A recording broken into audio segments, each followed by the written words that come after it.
बहू बनी बसंती। मीनल एक दिन शोले देख रही होती है। उसे बसंती का कैरेक्टर बहुत अच्छा लगता है।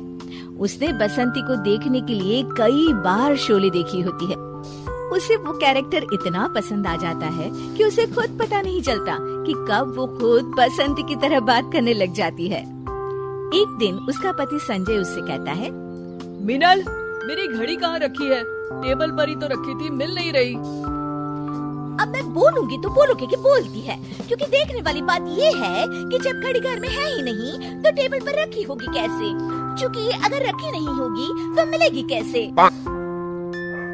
अरे क्या बोल रही हो मीनल, साफ साफ बोलो ना। क्योंकि मुझे ज्यादा बोलने की आदत तो है नहीं, पर अगर आप पूछ ही रहे हैं तो मैं बता देती हूँ कि आपकी घड़ी हो गई थी बंद। तो आपने कहा था कि दुकान में दे आओ बनवाने को। अब दे आए हो तो चूंकि आपको याद ही नहीं है।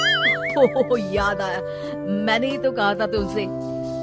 देखो अब हो गई ना बात साफ। तो आप कहोगे कि सॉरी मीनल, मैंने तुम्हारा सुबह का वक्त खराब किया। पर देखने वाली बात है कि वक्त तो खराब हुआ ही है, पर मीनल इतनी भी बेवकूफ नहीं है कि अपना और वक्त खराब करे। इसलिए मैं जा रही हूँ किचन में जय राम जी की। मीनल किचन में चली जाती है और संजय हैरान रह जाता है। अरे बहू, आज क्या बन रहा है खाने में? मम्मी जी, खाने में तो वही बनेगा ना जो सब्जी आपके बेटे खरीद के लाए थे, गोभी लाए थे, तो वही बना रही हूँ। अब समझने वाली बात ये है कि आपको अगर कुछ और बनवाना था तो आप कह देती तो मैं बना देती। मीनल को तो कभी कोई काम करने में आलस आता ही नहीं। अरे बहू बस कर, तू तो रेल गाड़ी की तरह बोलती ही चली जा रही है। मम्मी जी, वैसे तो मेरी आदत ज्यादा बकबक करने की है नहीं। वो तो आपने मुझसे पूछा कि क्या बना रही हो तो मैंने आपको बता दिया। आप नहीं पूछती तो मैं नहीं बताती, क्योंकि ये तो वही बात हो गई ना कि उल्टा चोर कोतवाल को डांटे। एक तो आप मुझसे पूछती हैं, फिर उल्टा मुझसे ही बोल रही हैं कि मैं कैसे रेलगाड़ी की तरह डर से बोली जा रही हूँ। ओफो, बस बस बस, जा रही हूँ मैं बहू।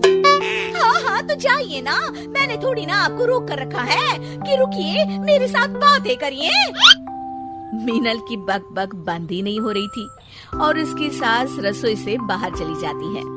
बाप रे बाप, बोल बोल कर बहू ने तो मेरे कान में ही दर्द कर दिया।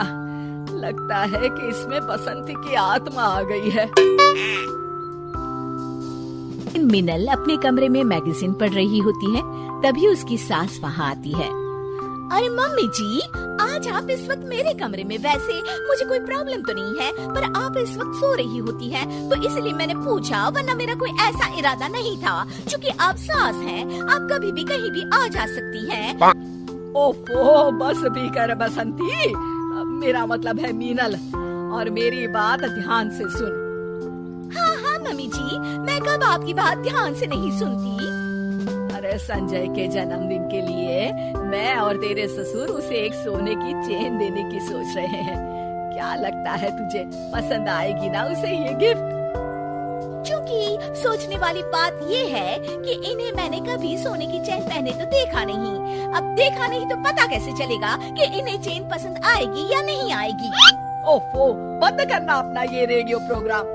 बस मैं तुझे बताने आई थी कि उसके जन्मदिन के लिए ये सरप्राइज है, तो तू उसे बताना मत, ठीक है?